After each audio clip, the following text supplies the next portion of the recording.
The Orc mother waited 3 days at the station for a life that was never coming. She waited in the relentless sun with her 2 children. A parcel of promises turned to dust in her hands, until the one man in town who had already lost everything decided he could make room for just one more thing. The heat was a physical weight on her shoulders. For 3 days it had pressed down, baking the wooden platform of the Dust Devil Gulch train depot until the air above it shimmered. Lyra sat on the edge of a hard bench, her back straight, a posture of dignity her body fought to maintain against the deep, cellular exhaustion that threatened to pull her apart. She was an orc, and the people of this town saw only her tusks, the formidable set of her jaw, the grey-green tint of her skin beneath the travel grime. They did not see the fine, weary lines around her eyes, or the way her large, capable hands trembled when she thought no one was looking. Her son, Kale, who was 8 and carried the weight of the world in his serious gaze, sat beside her, whittling a piece of scrap wood with a small, dull knife. He never strayed more than 2 feet from her side.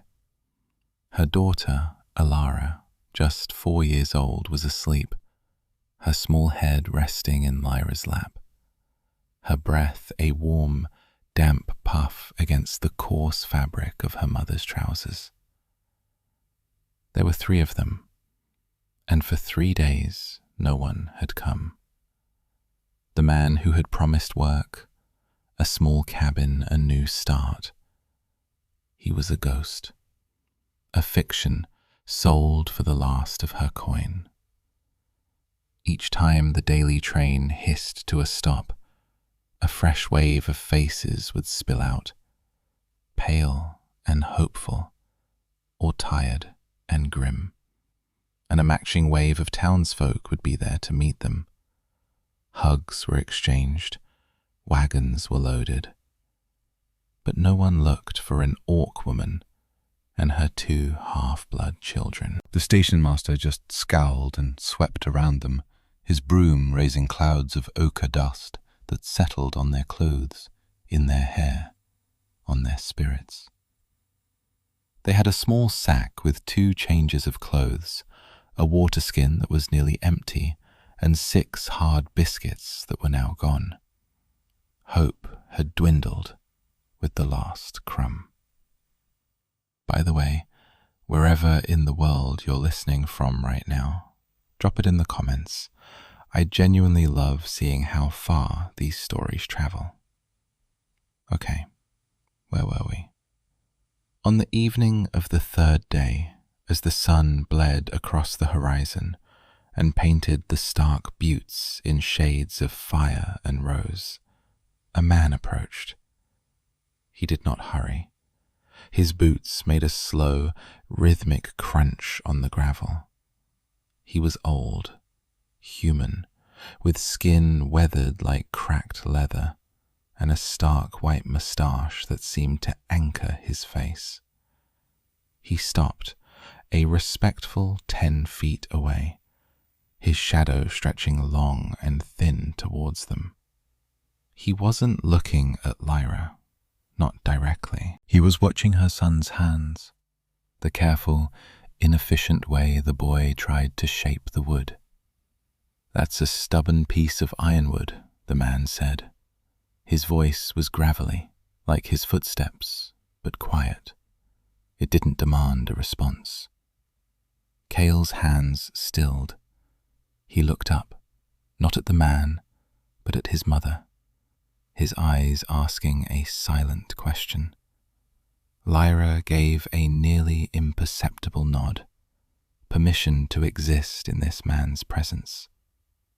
"It is," Kale said, his own voice small but clear.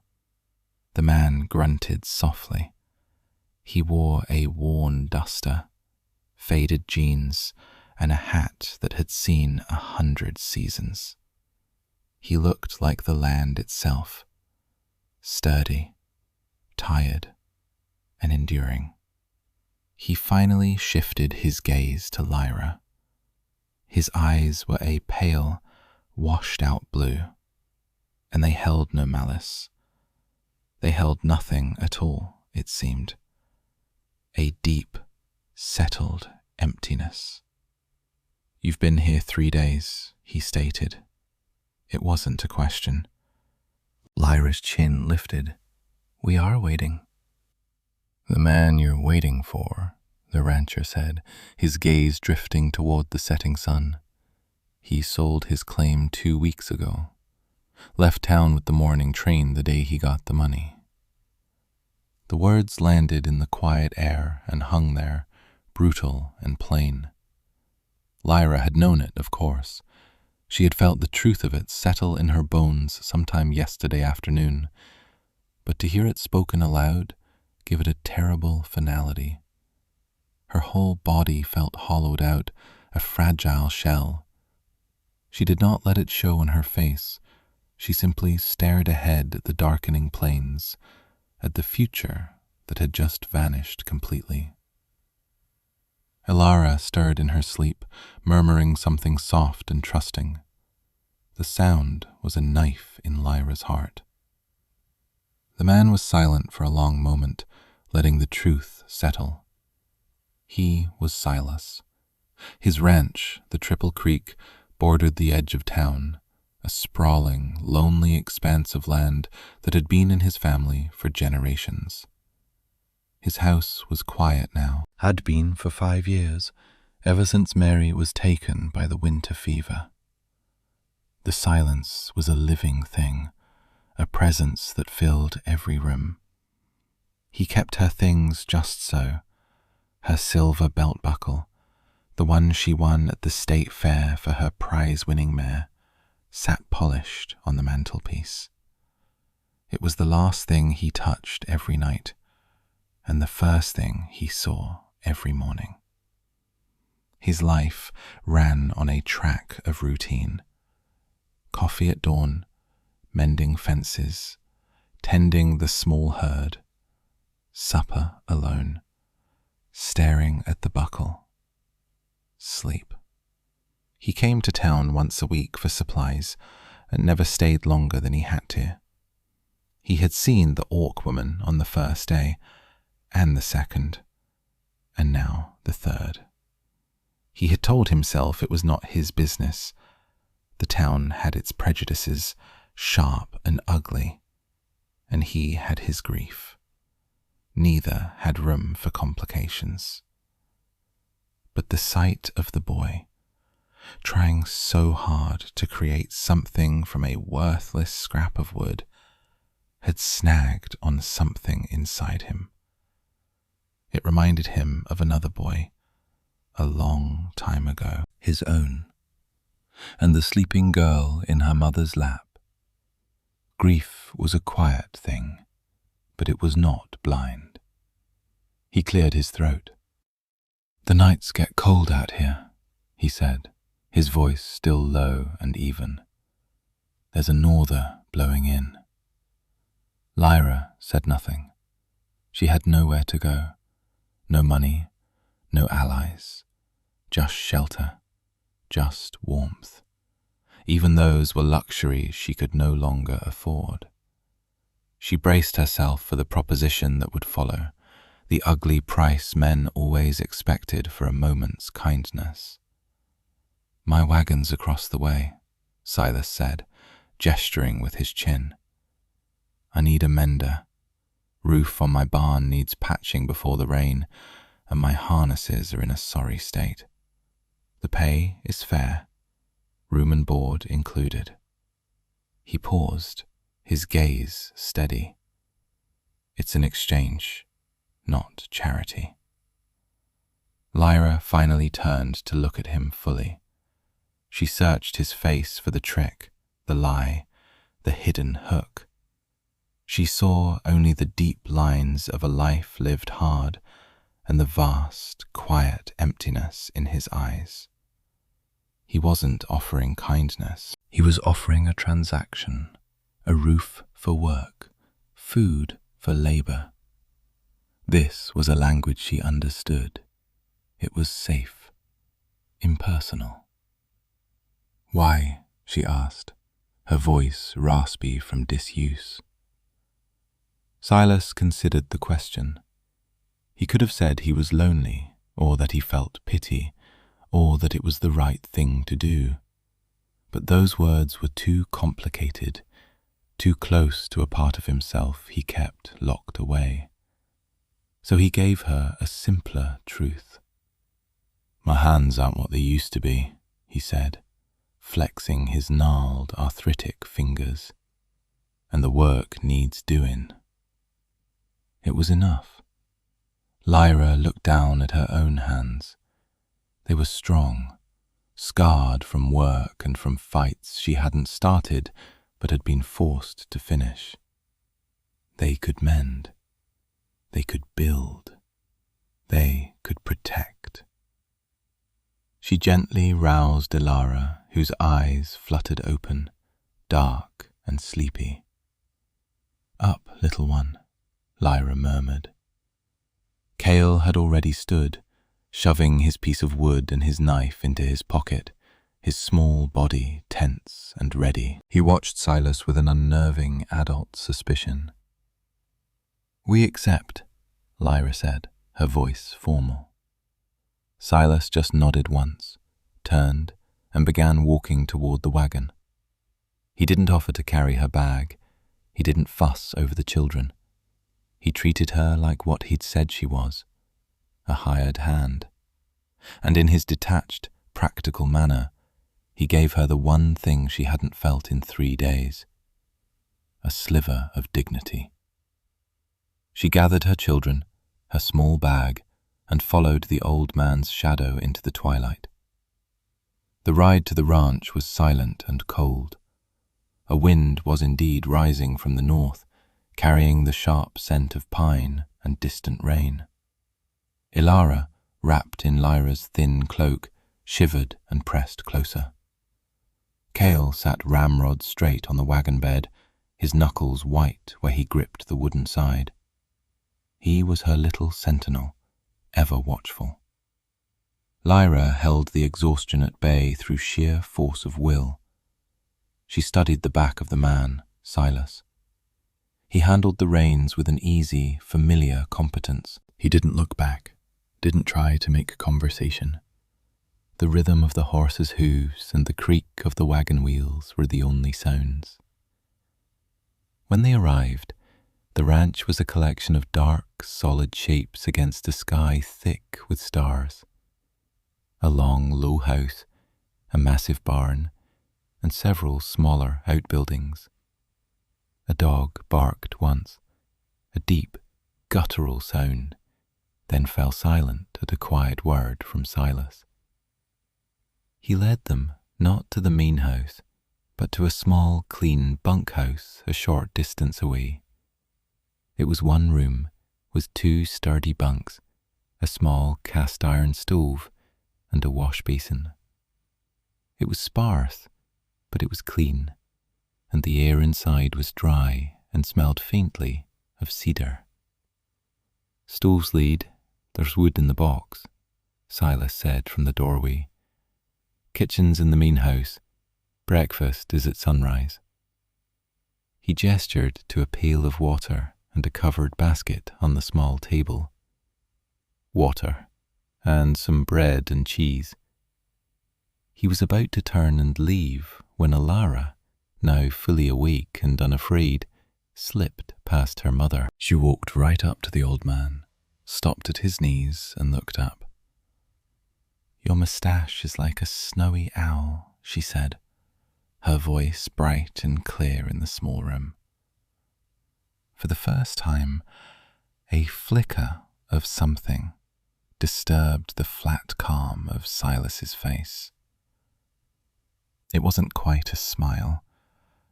It was the memory of one. His hand, almost of its own accord, went up and touched the corner of his moustache. "Is that so?" he murmured. "Yes," Ilara said with 4-year-old certainty. She then reached out her small hand and patted his leg gently, a gesture of absolute trust. "Thank you for the house." Silas stood frozen for a second. His body didn't remember how to respond to the touch of a child. He cleared his throat, the sound loud in the stillness. He gave a stiff nod, not at Alara, but at the room in general. And then he was gone, pulling the door shut behind him. Lyra let out a breath she hadn't known she was holding. She knelt and pulled Alara into a fierce hug. Cale came and leaned against her back, his rigid posture finally softening. For tonight they were safe. For tonight they had shelter. For tonight, that was everything. She lit the stove, and as the small room slowly began to fill with a life-saving warmth, she broke the bread and cheese. It was the best meal they had ever eaten. The next morning, Lyra rose before the sun. She left the children sleeping soundly, a luxury they hadn't had in weeks, and walked to the main house. The air was crisp and cold, the promised norther having scrubbed the sky clean. The kitchen was large and orderly, but it had the distinct feel of a room used only for function, not for comfort. A film of dust lay on the cookie jars. The curtains were drawn tight against the morning. Silas was already there, drinking black coffee at a large wooden table. He gestured to the pot on the stove without a word. Lyra poured herself a cup, the bitter warmth a welcome shock to her system. "The harnesses are in the barn," he said, finishing his coffee and standing. "Leather, thread, and tools are on the workbench. Show me what you can do." It was a test. She knew it. She followed him to the cavernous barn. It smelled of hay and horses and old leather. In the corner, a pile of straps, buckles, and reins lay in a tangled heap. Some were merely frayed. Others were cracked and broken entirely. It was a daunting task. Lyra picked up a broken rein. The leather was dry and brittle. She ran her thumb over the failed stitching. Her father had been a tanner and a leather worker. He had taught her the trade, the patience of the awl, the rhythm of the two-needled stitch that would never pull loose.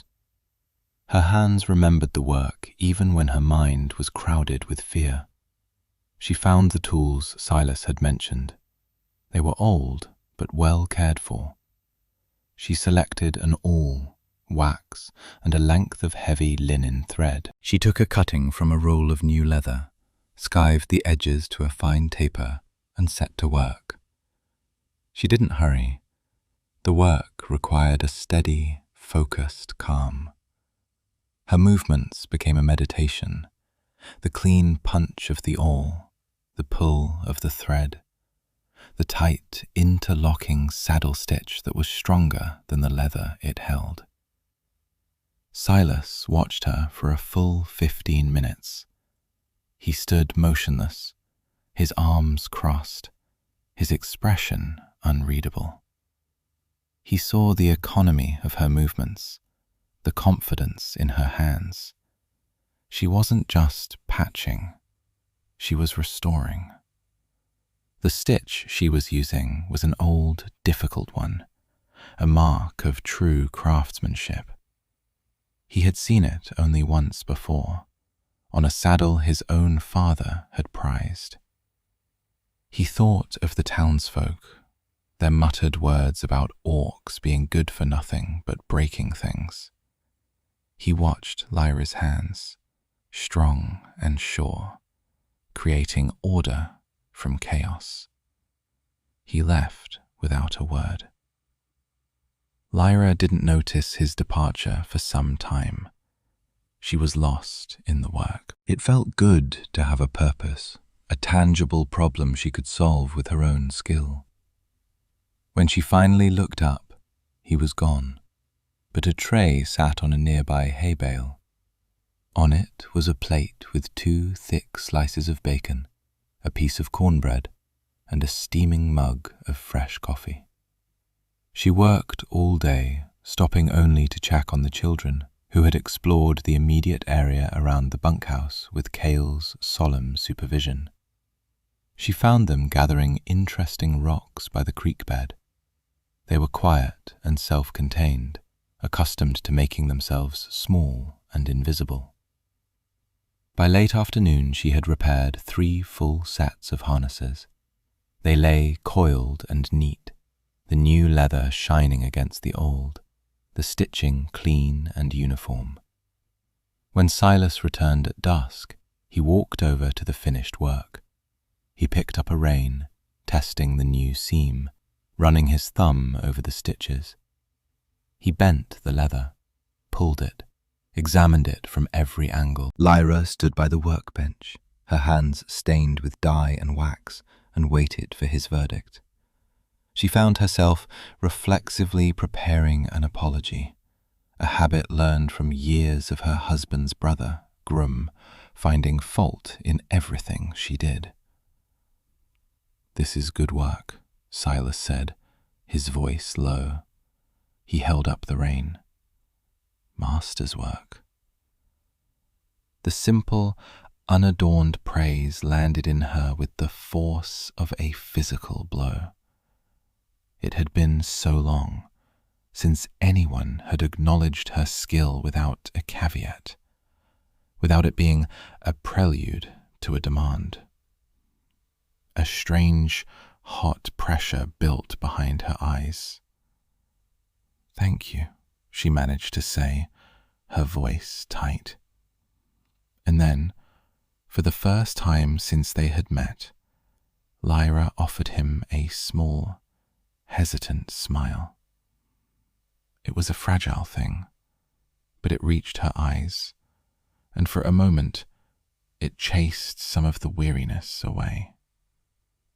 Silas saw it and gave a curt nod, as if acknowledging a contract fulfilled.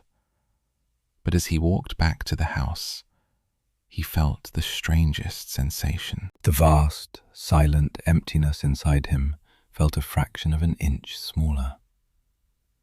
Weeks turned into a month, then 2. A quiet rhythm established itself, unspoken but solid. Lyra would rise early, share a silent coffee with Silas in the kitchen, and then go to her work. She repaired the harnesses, then moved on to the barn roof, her movements on the ladder surprisingly nimble and sure. After that, she took over the care of the house. It happened gradually.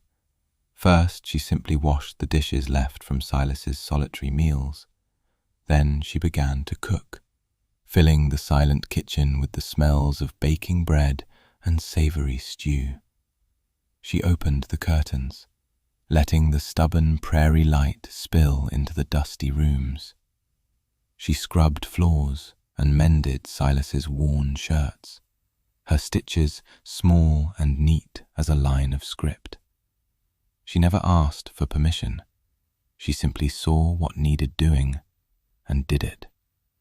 And Silas never told her to stop. He would come in from the fields, tired and sore, and find a hot meal waiting on the table.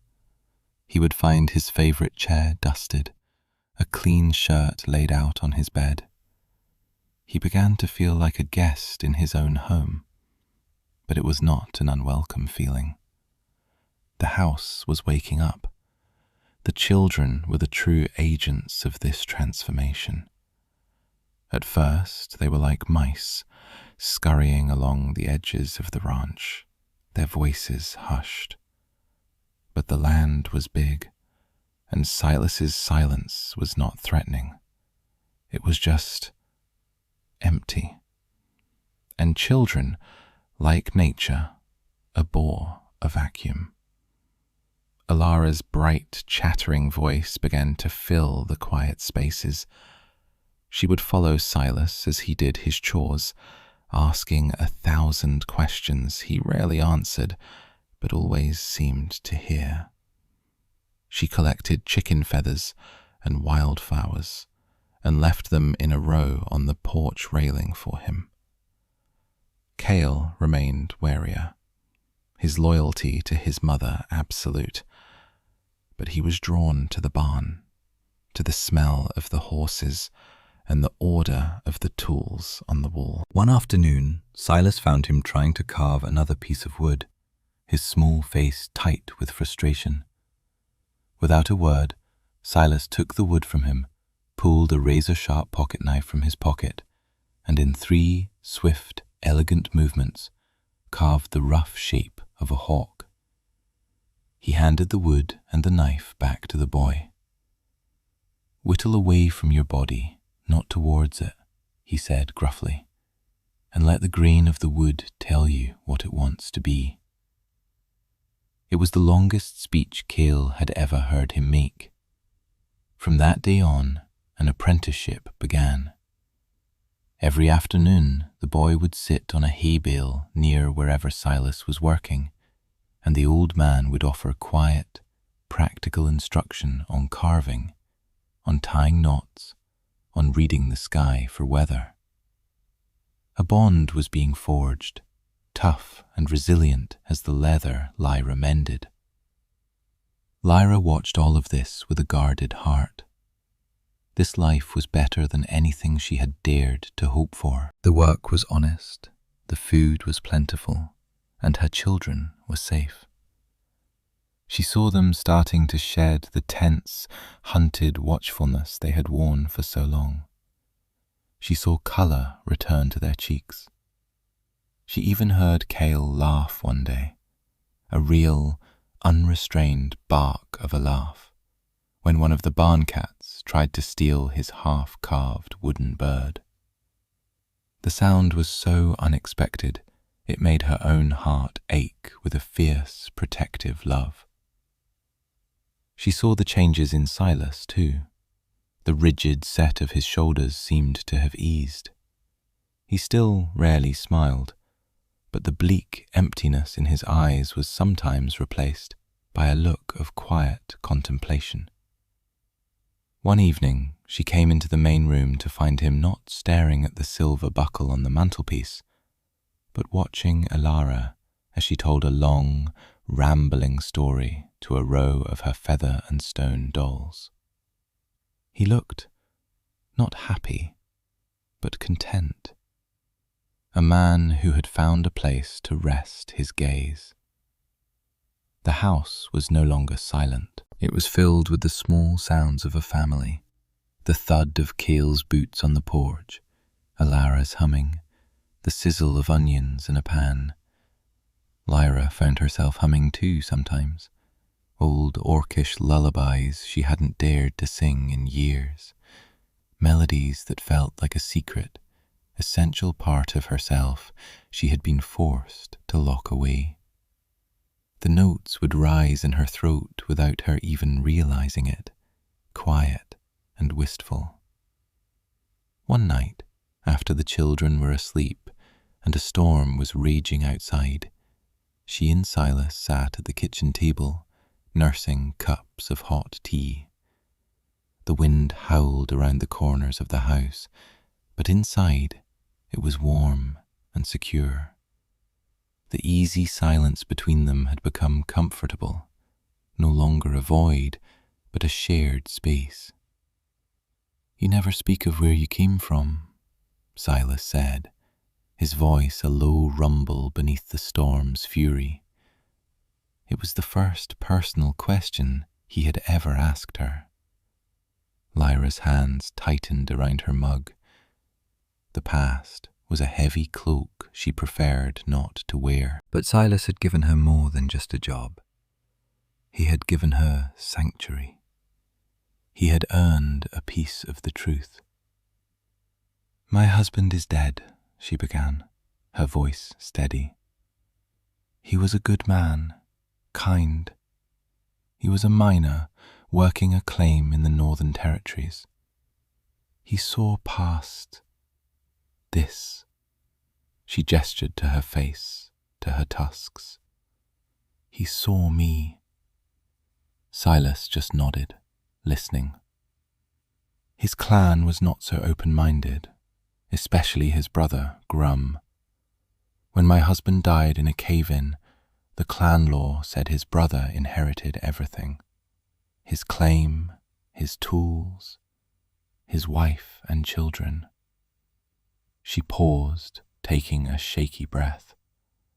The memory of Grum's smug, possessive smile made her skin crawl. Grum is a foreman, a man who values contracts and ownership above all else. He saw us as assets. Cale, my son, he is strong. He could work the mines one day.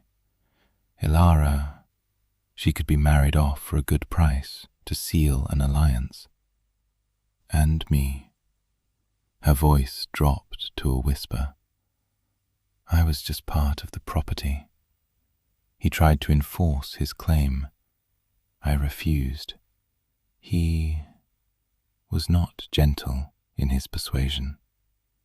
She didn't need to elaborate. The faint, silvery scar that traced the line of her jaw was testament enough. Doc Allen in the next town over had stitched it up for her, asking no questions but giving her a look of profound pity. He used the law against me. Orcs have few rights in the territories. Our contracts are considered binding, but my husband, before he died, he had made a deal with a man down here. A new start. He paid for our passage, sent a letter promising work. It was our only way out. So I took the children and I ran. I thought if I could just get here, just fulfill my husband's contract, Grum's claim would be voided. She looked at Silas, her eyes dark with the remembered fear. But the man was gone, and the contract was worthless. Grum will not stop looking. To have his property defy him is an insult he cannot bear. He will use his papers, his money, his good name as a human foreman, and he will tell everyone that he is only trying to rescue his poor, bereaved family from a runaway, savage orc. She fell silent. The whole story was laid bare between them. The wind rattled the window pane, a lonely, searching sound. Silas stared into his cup. He thought about the laws of men, the pieces of paper that could grant one person ownership over another. He thought about his own deep, unshakable belief in fairness. What was right, and what was wrong was wrong.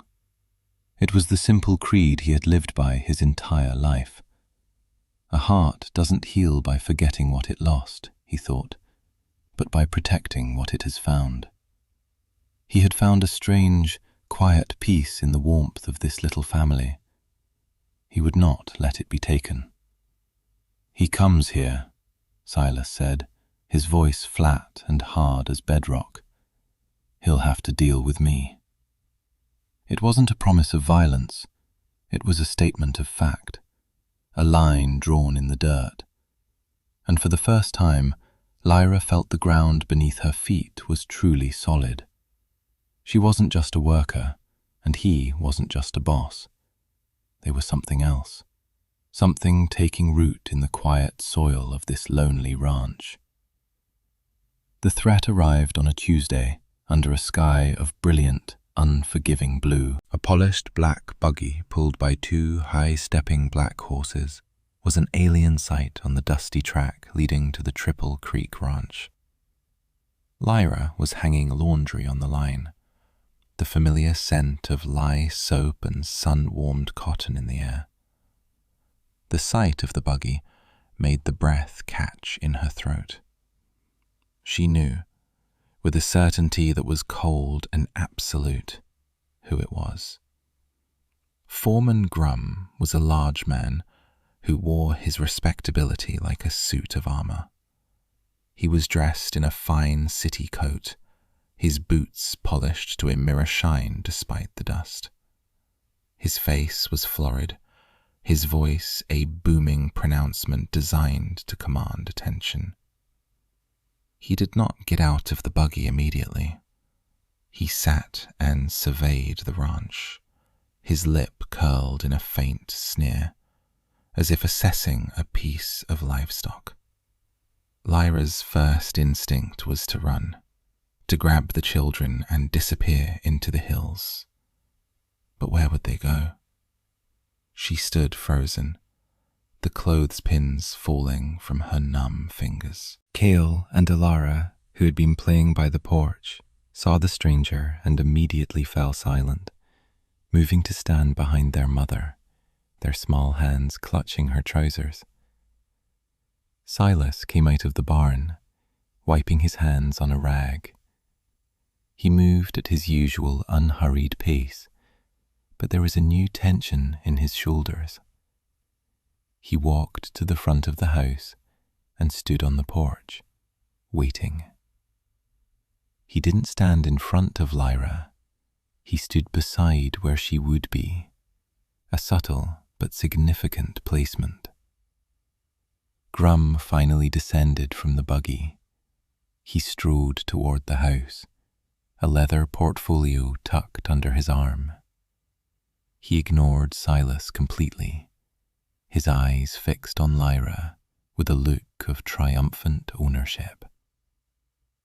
"Lyra," he boomed, his voice oozing a false paternalistic concern. "There you are. I have been worried sick. Dragging the children across the country like this. What were you thinking?" Lyra could not speak. Her throat was tight with a familiar, paralyzing fear. "She's working for me," Silas said, his voice quiet but carrying in the still air. It cut straight through Grum's performance. Grum turned to Silas, his eyes narrowing. He looked the old rancher up and down, dismissing him as an irrelevant obstacle. "This is a family matter, old man. I am Foreman Grum, her brother-in-law, her legal guardian and the guardian of these children, according to the laws of the Northern Territories." He tapped his portfolio.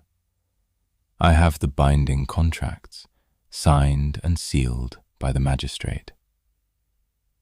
"Those contracts aren't worth the paper they're written on down here," Silas said evenly. "This is sovereign land." "The law is the law." Grum's voice rose, his face reddening. He was a man accustomed to being obeyed. "She is my property, bound by duty and tradition. She is an orc. She is unstable. She has stolen my brother's children, and I am here to take them back to a safe, civilized home." Every word was a weapon, designed to paint her as a savage and him as a savior. It was the story he would tell the town, the sheriff, anyone who would listen. Lyra felt herself shrinking under the weight of his accusations, the old shame and helplessness washing over her. "No," a small voice said. Everyone turned. It was Cale. He stepped out from behind his mother, his small body trembling but his chin held high. He was holding the hawk Silas had helped him carve. He clutched it like a talisman. "You are not our guardian," Cale said, his voice clear and steady. "You are a liar. You hurt our mother." Grum's face contorted with rage. To be defied by a child, an orc-blooded half-breed, was an intolerable insult. He took a step forward, his hand raised. "You insolent little whelp." Silas moved. He didn't move fast, but he moved with an undeniable finality, stepping directly between Grum and the boy. He was shorter than Grum and older, but he seemed to be rooted to the very earth. "That's far enough," Silas said. His voice was still quiet, but it had an edge of cold iron. "This is my land, and these people are under my protection. You will leave." "I have papers," Grum sputtered, brandishing the portfolio. "I will go to the sheriff. The whole town will hear how this savage has bewitched you." "You do that," Silas said. "Town meeting is Thursday. State your case then, in front of everyone. But for now, you get off my property." Grum stared at the unmovable old man, at the defiant orc woman, at the hate-filled eyes of the boy. He was a man who understood leverage and public opinion. A public confrontation was better for him anyway. He could perform his role as the concerned relative, the respectable businessman, and turn the town's latent prejudice to his advantage. He gave a curt, vicious nod. "Thursday, then," he snarled. He spun on his heel, strode back to his buggy, and left in a cloud of furious dust. As the buggy disappeared, Lyra finally let out a shuddering breath. The strength drained from her legs, and she leaned against the porch post for support. Kale and Alara rushed to her, wrapping their arms around her legs. Silas turned to her. His face was grim. "He'll make trouble," he said. "He will win," Lyra whispered, her voice full of despair. "He has documents, he has a loud voice, and I am what I am. They will believe him." "Maybe," Silas said, his gaze fixed on the horizon where the buggy had vanished. "And maybe they'll listen to the truth. We've got 2 days to prepare." He then looked down at Kale, who was still standing like a little soldier. "That was a brave thing you did, son." Kale looked up at Silas, and a flicker of pride shone in his serious eyes. He had found his voice to defend his mother, and in doing so, had shown them all that Grum's power was not absolute. The fight was not over. Silas was a man of few words, but he was not a man without resources.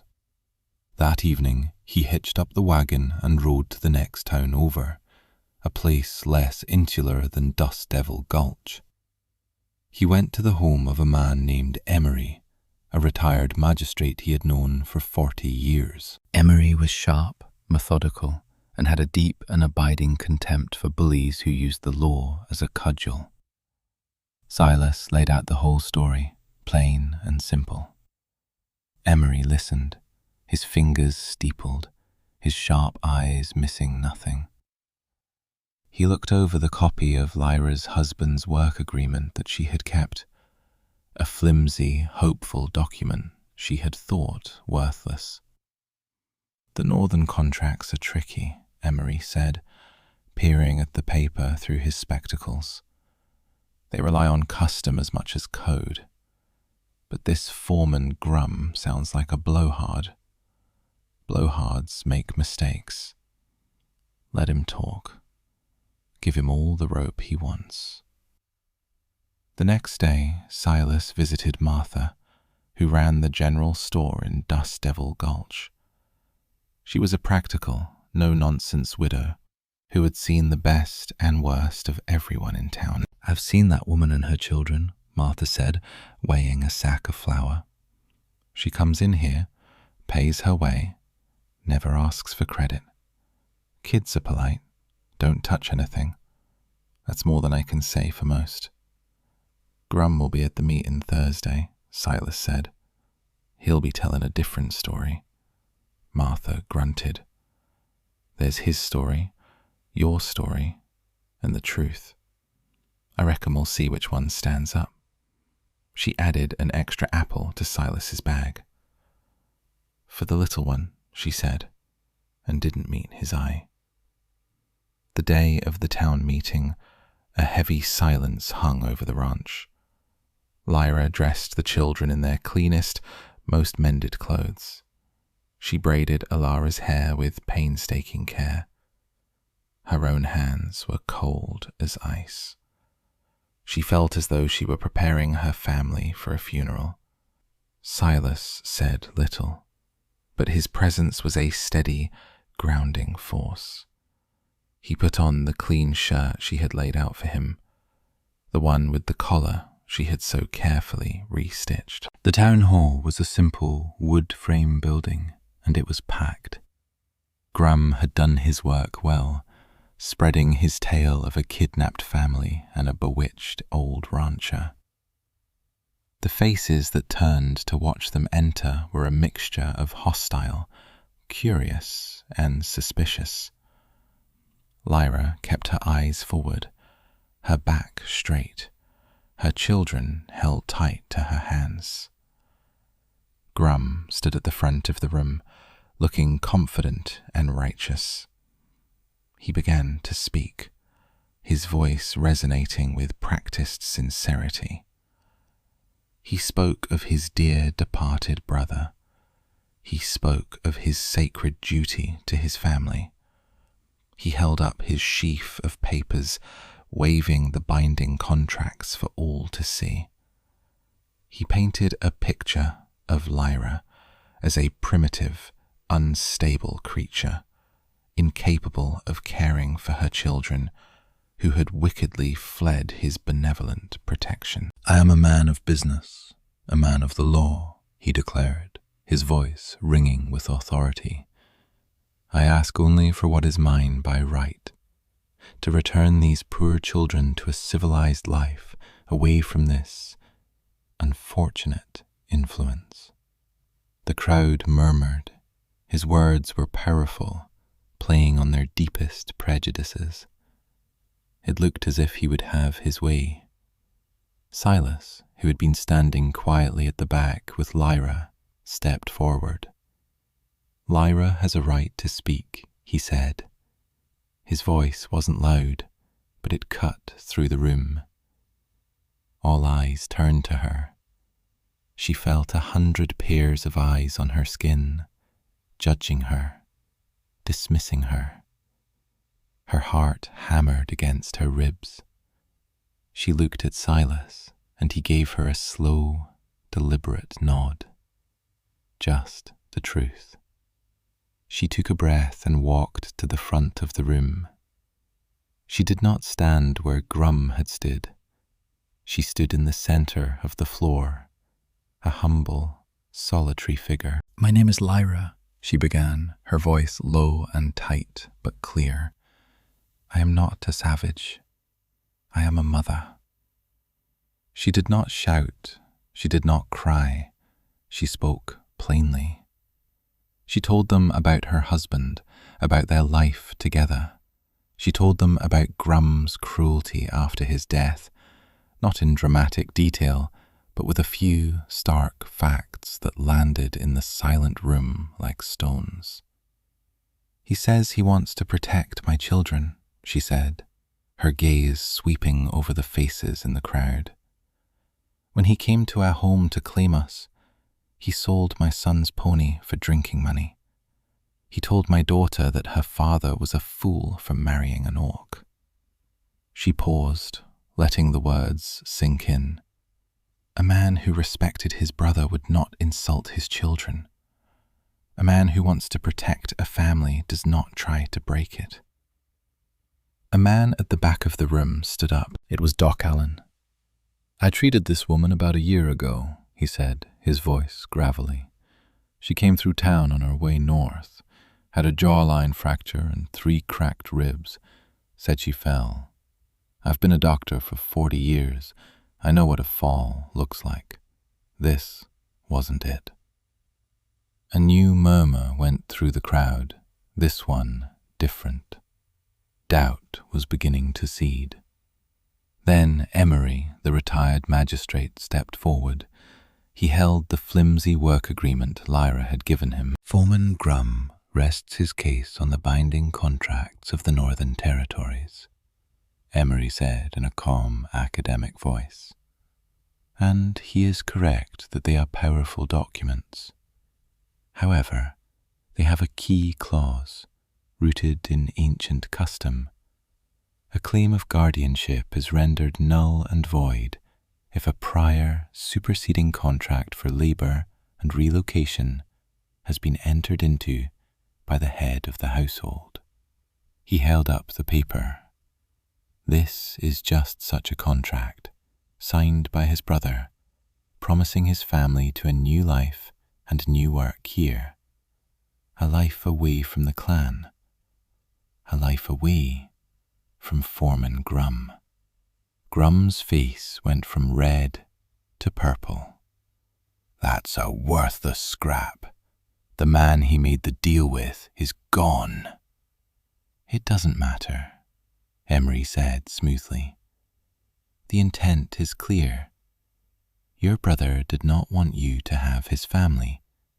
He made other plans, and while the original party is gone, another has stepped up to offer the same terms. Shelter and fair pay for honest work. He gestured to Silas. The contract is, in spirit and in fact, fulfilled. Your claim is dust. The foundation of Grum's argument crumbled. His authority, built on paper and bluster, evaporated under the bright light of simple truth. He was exposed, not as a guardian, but as a predator. The townsfolk looked at him now with new eyes, seeing the bully beneath the fine coat. They looked at Lyra, standing with quiet dignity. They looked at her children, holding her hands, and they made their choice. The sheriff, who had been watching the proceedings with a stony face, walked to the front. He looked at Grum. I think your business in this town is concluded, Foreman, he said, his voice flat. Grum stared around the room, at the wall of hostile faces. His performance had failed. There was nothing left for him here. Without another word, he snatched his papers, turned his back on them all, and stalked out of the hall. The sound of his buggy departing at a furious pace was the only sound for a long moment. It was his one honest gesture of the day, a full retreat. No one cheered. It wasn't that kind of victory. It was a quiet, solemn affirmation. Martha from the store walked up to Lyra and pressed a small bag of sweets into her hand. For the children, she said gruffly, then patted Lyra's arm. One by one, others came forward, offering a quiet word, a nod of respect. They had not shed their prejudice, not entirely, but they had chosen to believe a mother's plain truth over a powerful man's polished lie. The ride back to the ranch was as quiet as the first one, but this silence was different. It was not empty. It was full of relief, of exhaustion, of a future that was suddenly, terrifyingly, their own. When they got back, the children, emotionally spent, fell asleep almost immediately. Lyra and Silas sat on the porch, watching the stars emerge in the deep velvet sky. The air was cool and clean. Thank you, Lyra said. The words felt small, inadequate for what he had done. He hadn't fought for her. He had made a space for her to fight for herself. He had stood beside her. Silas just grunted, staring out at the dark plains. After a long time, he said, "The house is better with noise in it." The next day, life resumed its rhythm, but the foundation beneath it had shifted. It was no longer a temporary arrangement. It was home. That afternoon, Cale finished carving his wooden bird. It was a rough, imperfect thing, but it was full of effort and love. He shyly gave it to Silas. Later that evening, Lyra came into the main room and saw that Silas had moved his wife's polished silver buckle slightly to one side on the mantelpiece, and right next to it, he had placed Cale's small wooden bird. The old polished grief and the new rough-hewn hope sat side by side. Neither erased the other. They simply made room. A few months later, on a cool autumn evening, Silas found Lyra by the creek, watching the water flow. He stood beside her, and for a long time they just listened to the sounds of the evening. "There's room here," he said finally, his voice quiet. "In the house, on the deed, if you'll have it." It wasn't a declaration of love, not in the way the poets wrote about it. It was something quieter, sturdier, an offering of partnership, a promise of a shared future built on the foundation of the home they had already made. Lyra turned to him, and this time her smile was not hesitant or fragile. It was full and bright, and it reached her eyes, which shone in the twilight.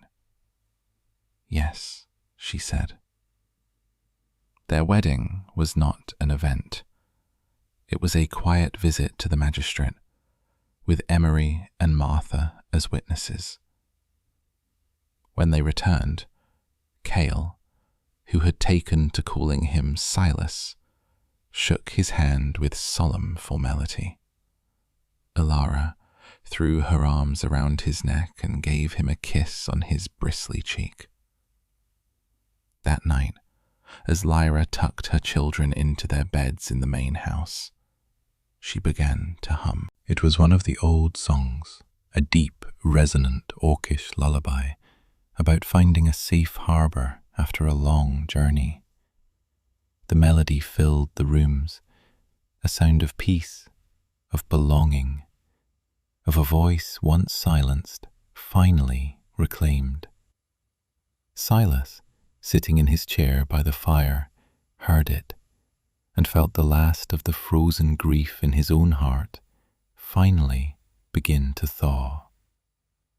A heart doesn't heal by forgetting what it lost, but by learning how to hold what it has found.